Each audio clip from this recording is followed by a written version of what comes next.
Hello, Internet. And interwebs. I, of course, am Scott. I am afraid of no goose of Mars car. And with me, as always, is... Robert, I am that man from Nantucket, James. You wish you were. We, of course, are two guys who watch movies. And today we are two guys who talk about movies. And the movie we are talking about is Ghosts of Mars, in case you didn't guess from my opening. On today's episode of Unscripted and Mostly Harmless.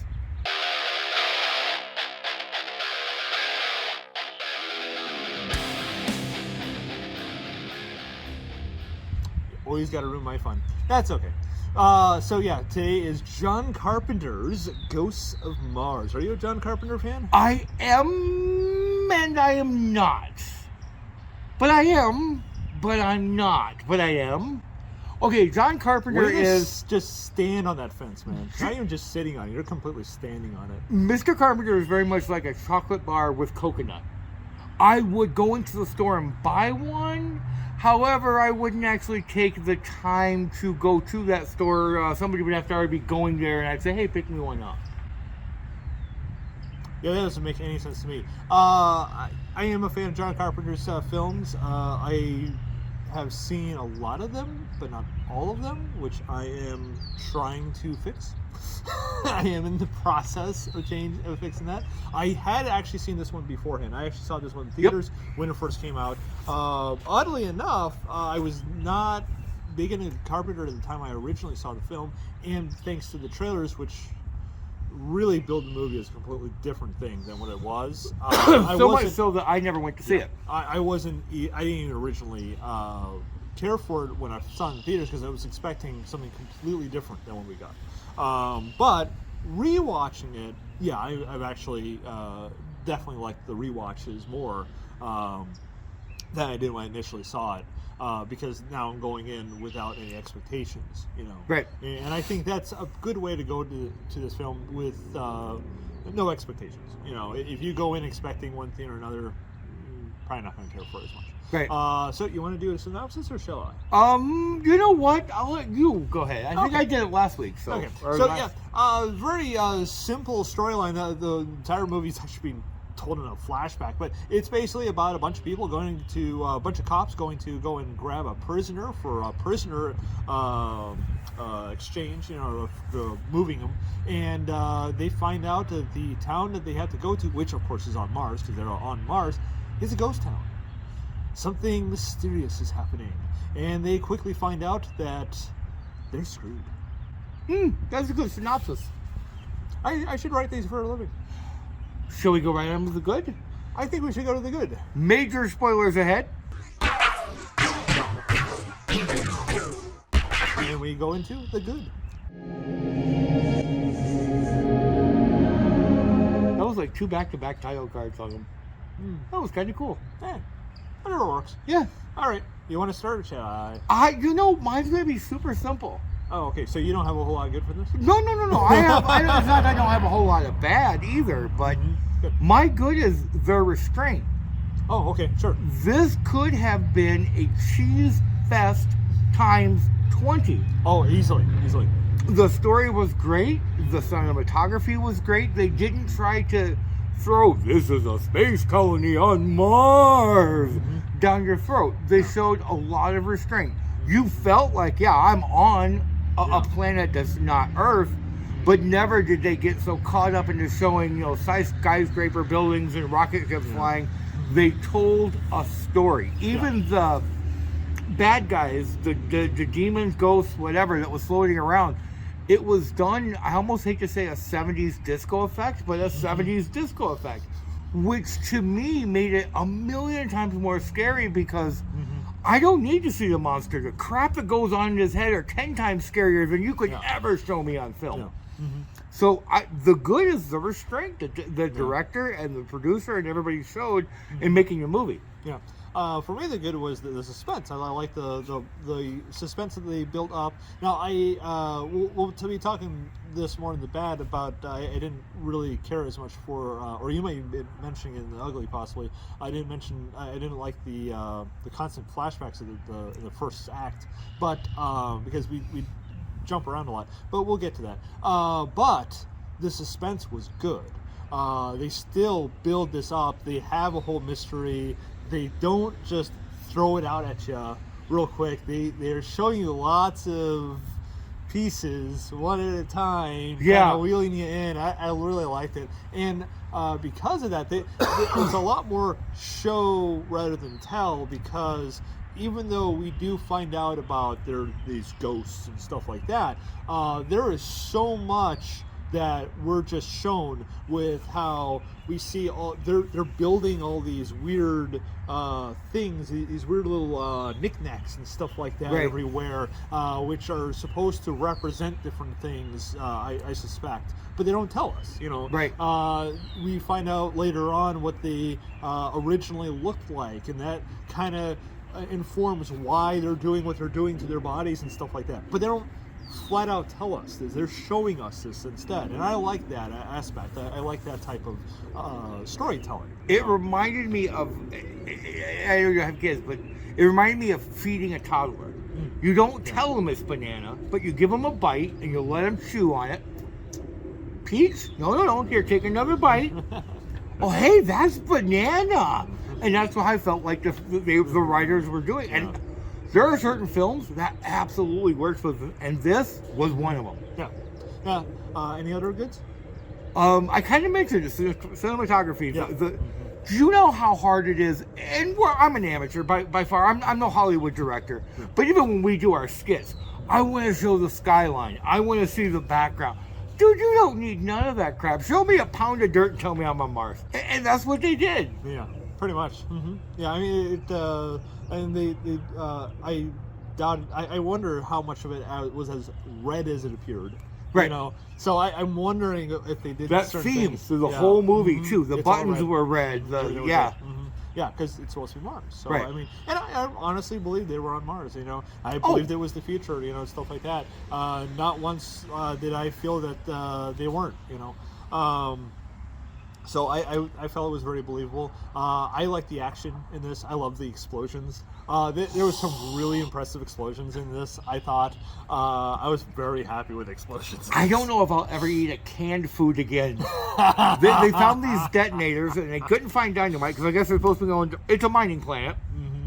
Yeah. But they stuck them in food, and they boom, and not just like boom, buildings blow up, boom. It was kind of awesome. Yeah, except which brings me to the one bit of comic relief we had in the movie, where one guy decides to keep getting high because he can't handle things. So when they're trying to get the canned foods ready, they're poking holes. He decides he's gonna cut it open, which doesn't even make any sense. Why would you cut it open? And of course, he's so freaking high, he ends up cutting off half a can. It's one of the dumbest things of comic relief in it, but I was still laughing my ass off because there's not a lot of comic relief in this. Almost none. It's pretty much serious throughout the whole thing, but when that one scene happens, I'm laughing. It was just this nice little moment just to cut the tension a bit. Yep. Which for me worked. Other people would be like, nah, he's dead. he's bleeding out. He should have been. But I think the whole reason he wasn't, I mean, they showed it wrapped up. I mean, they played it right. They wrapped it up later, although he's still being an idiot and still taking puffs on his thing to get high. It's just like, well, it still makes a good anti-drug commercial. Exactly.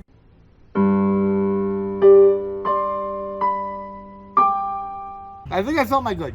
Oh, and then I think another good I'm going to put in there, Jason Statham. I'm sorry. I'm a Statham fan. Jason Statham is in this. I thought he was great in this movie. Sadly, I can't say that about everybody in the movie, but I thought he was. And this was one of his earlier films. He wasn't as well known at this point.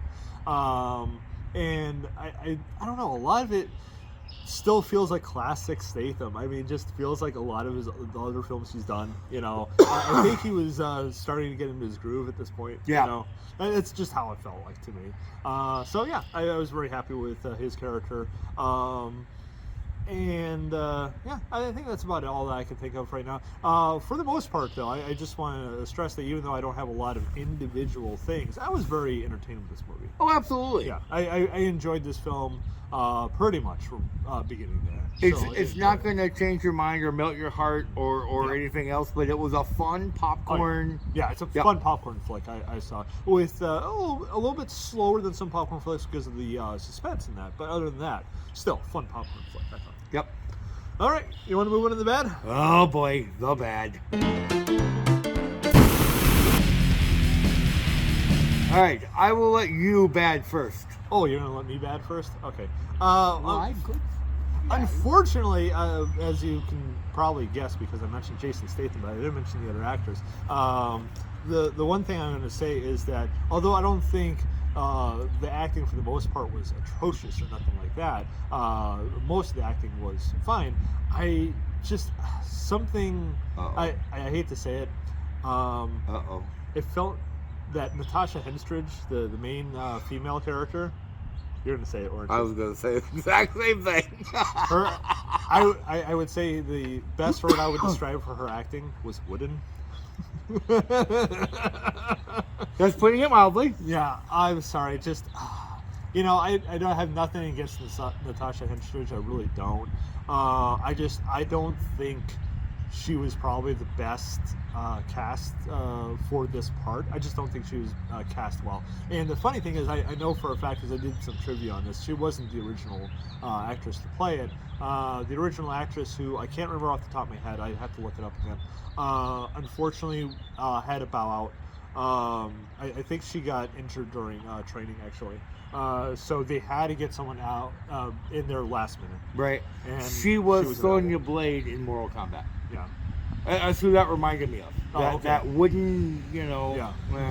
I gotcha. Well, which oddly enough, if you're talking about Sonya Blade from the original Mortal Kombat. Mortal Kombat. And once again, that actress also was brought in last minute. Yeah. Well, that's the thing. They were not given the time to prepare for the role. Get into the part. That's the thing. You know, and the worst thing. And here's another trivia of Natasha. She had just done 2 films back to back before doing this one, and went right into production for this one. So this was 3 movies in a row. Oof! And the schedule that they keep.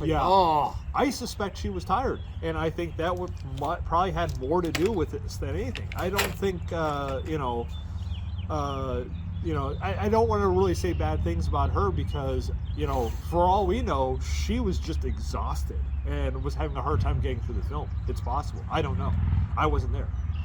But I just don't think she was right for the part, and all I can go off of is what I'm seeing on the screen, and what I'm seeing on the screen is a bit of a wooden performance, in my personal opinion. You know who wasn't tired, and is now my new bad, since you took my old bad. And this isn't really a bad. This is more of I'm burnt out on this character. Oh, okay. Ice Cube. Oh, sure. Ice Cube was Ice Cube. He was the same Ice Cube that he was in when he was in Triple X. Yeah. It was the same Ice Cube we saw in Name the Hero movie. Mm-hmm. I love you, Ice. I do. I think, but you're so much better than this. I really do believe that somewhere in there is an actor. Watch his comedy films. Watch his drama films. The man's got chops. Yeah. But when he plays this action guy, he's a one-note. Right, he's the same action guy. He's the same action guy every time. I So that wasn't my original bad. My original bad was Natasha. But if there was another complaint, it would be just Ice Cube. Man, you've got chops. You've got skill. I've seen it. Yeah. This wasn't. This was your everyday action guy. Yeah. I hate to say it, but I agree. The thing with Ice Cube is I don't hate his performance in this, not at all. But I mean, it is the same performance that you've seen in just about every one of his action films. And the worst part is that I don't know if it was ad-libbed or if it was in the script. But I mean, a lot of the lines he's saying are the same lines he's had in other action films. Yeah. I almost feel like it's the same character. I'm watching one of his other movies or something like that. Yeah. It's what it felt like a couple times. Although here's the funny part about this. Now, considering when this came out, because this movie's been out for some time, a while. Yeah. It's very possible that this one came first before the other one. So it could be that because we're judging a movie that's been out for some time, this could have been the first movie where he acted like this, and then the other ones were copying this performance. It could also be very So- possible, and I'm so quick to blame the actor. Mhm.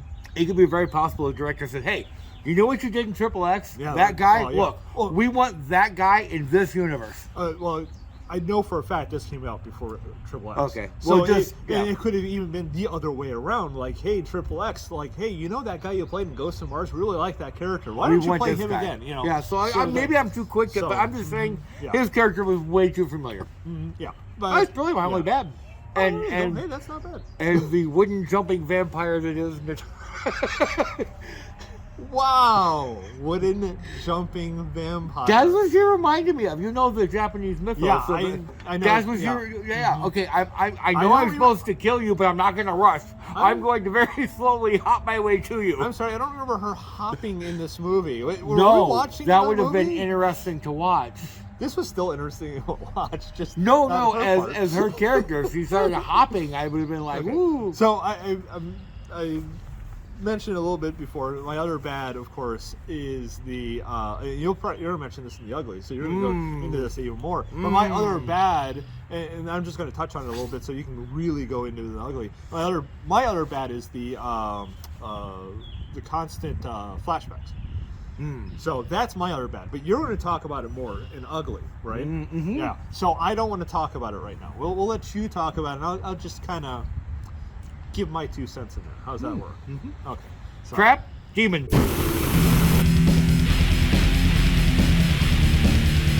So you want to start with your flashbacks? Yeah, well, that's part of it. Okay. The flashbacks is part. My problem is, John, dear John, you took a 30-minute movie and you stretched it out to be an hour and 27 minutes. Yeah. You didn't just do flashbacks. You were cutting scenes into themselves and repeating the same scene. Oh yeah. We got a couple that Not that were just doing some once. lines, too. Not just twice. You would say the same line. Hey, we'll be right back after these messages. Hey, we'll be right back after these messages. And you did it. Yeah, well, it Multiple- wasn't back to back though. It was more along the lines of someone going, it's like, we gotta go and get help, and then we go and do a bunch of stuff, and it's like, well, this is what he told me. We go It to was the, flashback to we, flashback. We go to the flashback. It's we gotta go get help now. Right. But then you follow the other person, and look, it's fine at first. I didn't mind it like the first 1 or 2 times they did it, but when it starts happening like a little bit closer together, you know, Padding. later on, it's just like, do we really need to see the first 5, 10, 15, 20 seconds of that scene before we get to the new stuff? I mean, We do if we're trying to stretch a 30-minute movie into a well, cinematic experience. I'm wondering if there was also maybe some studio hands in there kind of doing stuff like, oh no, they're going to forget about this. We got to show what happened beforehand, or they'll not forget when this was in the movie. Oh, people will not understand it because they're stupid. We need to go and do this. I would You know, believe it if it happened once or twice. I don't know. No, I could still see the studio The saying scene- like, no, people won't get it. You have to change this. The scenes cutting in on themselves to repeat scenes that happen. Like the explosion when that thing is rolling. Oh, You can see it'll half roll, cut back, half roll, Are you cut talking back. about? Are you talking about the balloon? Yes. Yeah, there's a balloon that explodes. But the thing is, I don't think that was due to that. I think that was, we got a really cool explosion. I want to really show this explosion, so I'm going to show it and show it and show it. And I hate to say it, I'm tempted to do the same damn thing myself. So, which I just to let you know, I'm terrible. This is why this guy does the editing, not me. I would do horrible things with editing. He does the editing, not me, because of this very reason. So I give him a pass in the balloon. It's the flashbacks that bother me. And we even mentioned this while watching it. At one point, we have a flashback within a flashback. Yes. Which is really bad when you consider the fact the whole thing is a flashback. So that was actually a flashback within a flashback within Within a flashback. Holy cats. That's bad. And this year's, well, what year was this? now, 2000. Well, technically it's ugly because, you know. Right. And the winner for the most flashback within a flashback award goes to? Within the flashback. We had to create a new category for this one. Yes. So So wow, that's my ugly. so My that's ugly your is the ugly. time Yeah. stretching, Yeah. which includes everything you discussed. Yeah. So, would you like to know what my ugly is? Sure. So, the title of my ugly is. Oh God, I have to make a new title card. No, you don't have to make a new title card. Okay, No, don't do that. But this is my title: The Inconsistencies with Ghosts. Because here's the thing: for those who have not seen the movie, the whole point is we have ghosts. Hence the title Ghosts of Mars. And these ghosts are invading people's bodies. And the way it works is that if you kill someone, the ghost leaves the body and then can go into someone else. Okay? Okay, that makes sense. That's interesting. Here's the problem with that. One, we have a bit of an inconsistency to begin with as to how fast these ghosts can move. Because there's one scene where the ghost leaves the body and it goes down the hallway and it goes over to the side and goes to the other side and it waves around and gets stopped by the door. Then we have another scene where it leaves the body, goes through a bunch of bars, goes right into someone's face right there. Bam. And then they also seem to pick and choose. Sometimes it goes to the first person it sees, and then sometimes it looks at the person, and then looks at another person, and looks at another person, and then goes into like the fifth person they found. You know, there's just so many consistencies with it. And then, you know, sometimes it goes in the ear, sometimes it goes in the eye, and you know, that part I didn't have a problem with. But the fact that the ghost speed doesn't seem to make any sense. Oh, and then not to mention the fact that we'll have one person in a jail cell die and someone gets taken over. But then we will kill 300 people. 30, 50 people outside. And there's only a handful of people and one person gets a ghost. Right. That's it. One person. Yes. You know, and that's the thing. It's like, what are the rules here? You know, if they had said something later on that was like, it seems to be like not everyone, like some people are immune or not everyone can be taken over. Because here's the thing, they showed at one point, and this is possibly what they meant to do, they just never said it out loud. Maybe this is what we were supposed to believe, like this is the truth. They just didn't want to tell us it was supposed to be shown. Because at one point, they show a whole wind, this cloud comes over and hits all these people. And they flat out say that when they came to, some of them were normal and some of them weren't. Right. So it's possible that not everyone is able to be taken over by one of these ghosts. And if that's the case, then it would make sense. Because even if they're slaughtering, 50, 60, 100 people, with ghosts in them, not all of them are going to be able to be taken over. Only certain people who are more vulnerable to it for whatever reason. And you touched on this briefly. Doesn't that mean there should be 50, 60, or 70 ghosts coming at you? Like a... Mm-hmm. Yeah. Yeah, there should be a lot of ghosts coming at you, but we only see one at a time. Good ugly. I completely agree with that ugly. Because it's so inconsistent. And I get... here's the thing. One thing, actually, I should have mentioned this in the good, because I actually did like this to a point. They show the ghosts very rarely as CG. They had this wind that's supposed to be the CG. Right. It's shown a couple times. Most of the ghosts are shown from a first-person perspective, where they do this weird thing where it's like reddish, orangish tint, kind of like almost like a fish lens sort of thing, and we're seeing from the ghost's perspective. And they do this not only when the ghost leaves the body, but also when the ghost is inside a body. Right. We're seeing from their perspective. I actually like that effect. I thought that was I a cool completely effect, agree. and I thought that was. I'm sorry that I didn't mention it earlier in the good, because that is a good. I felt that effect was really good, and I thought that was really nice that they did that instead of trying to rely on CG. That they didn't have a really good budget.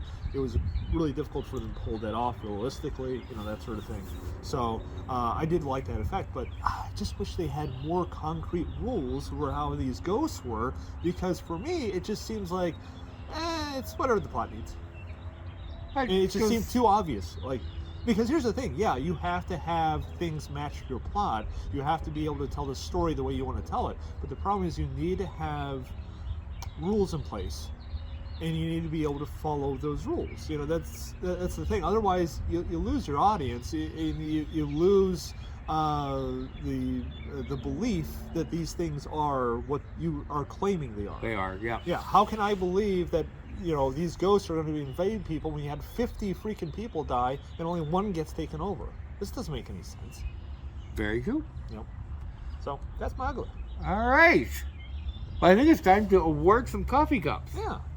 You want to go ahead for your math? You're going to do sure. math again? Actually, yes. I hate your algebra. So, here we go. So, what I'm going to do is we're going to start off. Here's Robert's algebra class for the day. Yes. We're going to start off with 4 coffee cups. Oh, God. Okay? Now, unfortunately, I had to take one away for iced tea. So, that's out of here. And then I had to take one away for being a 60-minute movie that you stretched it to a buck and a half. You're out of here. So, now we have 2 coffee cups. However, original idea, great storytelling when you did it right, great visuals. I gotta cut this one in half and put it right, so we got 2 and 1/2 coffee cup. There you go. 2 and 1/2. Okay, so since you like to go and do all this graphical work, I'm going to give you some graphical work to do. Oh, dear Lord. Okay. Hey, you're the one that had to start this. Okay, so because I'm a John Carpenter fan, and this is a rating for John Carpenter fans, I give it 3 coffee cups out of 5. However, if you're not a John Carpenter fan, we have to be like the guy that was high on the stuff. Take a big thing and cut one of those in half, giving you 2.5 coffee cups.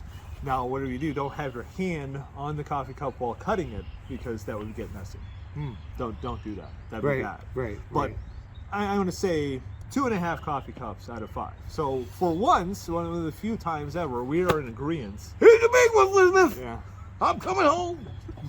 That was a horrible imitation. Yeah. I apologize to Red Fox and his family. That was absolutely horrible. I don't even know you. Except for his son. He used to love that show. I can't believe we agree, but yeah. Nah, it happens once in a blue moon. Wow. Yeah. Hell might have frozen over. It's possible. It is a little chilly out for spring. Grab some beer and a cup of coffee, though, and sit down and watch this with somebody else. We were making cracks to the whole thing. Oh, yeah. It's a fun film. It's entertaining. I really enjoyed it. It's worth a watch. Yeah. And here also, if you're a John Carpenter fan, there was one other good I missed. If you're a John Carpenter fan and you like his movies and you like the music in his movies, because John Carpenter does his music, I love the music in this as well. Now, keep in mind, it's the same type of music that you're getting in most John Carpenter's films, because he does that. So you know what you're getting yourself in for. If you don't like John Carpenter's music in his films, then you might not like it, because once again, it's very similar to the others. Right. But yeah, I really like the music as well. So they're good there. Yep. Wow. I really got to start making notes or something like that, because I keep sprinkling in the good and with the bad and the ugly, and that makes it for a terrible cake. Really Now let me explain the coconut thing. So if I'm at the gas station, and we probably already cut by now, I've been wondering. So I'm at the gas station, and there's a coconut or chocolate bar with coconut, right? I'm already at the gas station. I didn't go there for it. I would go ahead and purchase it. Like if I was over at your house and you said, hey, you want to watch Ghosts of Mars? I would say, sure. No. Now, I wouldn't go to the gas station specifically to get that chocolate bar, nor would I ever come over to your house again and watch this movie again. Yeah. See, I really like chocolate, so I would go out and get a dark chocolate bar with coconut or almonds or peanuts. Ooh, almonds. Or any number of things, because it's a dark chocolate bar with coconut or peanuts or almonds. So I would do that. I would go out of my way to get that bar. So that's why, for me, your argument's moot. Oh, I reject your reality and substitute my own. I think we should tell them we're going to see them in 2 weeks and then go get an almond joy. Hashtag not sponsored. Hashtag we wish it was sponsored. Yes, we do. Hashtag please let us sponsor you. We would love to do so. Yeah. So, yeah, I guess we're going to be coming back in 2 weeks and doing something. Could be sooner, could be later. You never know.